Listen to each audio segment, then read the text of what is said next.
ፋይናሊ ሆነ ተከናወነ። ዣቪ አሎንሶ ወደ ቼልሲ። አረ እንዘንበት፣ አረ ትንሽ እናልቀስ እስኪ። አረ ፋታሱ አፋጠናችሁን እኮ አንዱን ስሜት ሳንጨርስ ሌላ።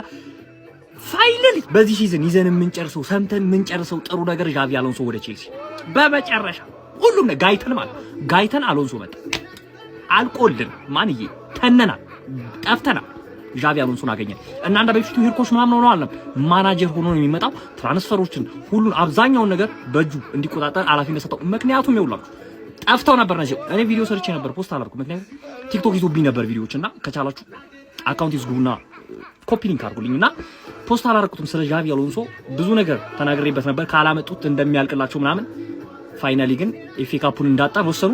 ብዙ ማለት ደሰተው ብዙ ነገር ስለሚቀር እና ቢያንስ ተስፋ ሰጥተውናል። የሆነ ነገር ለመቀየር አስበዋል። መጨረሻው እንደ ኢንዞ ማሪስካ ካልሆነ እንደማይሆን ተስፋ አደርጋለሁ። ግን በዚህ መደሰት ይቻላል። ከሞኒ ብሉስ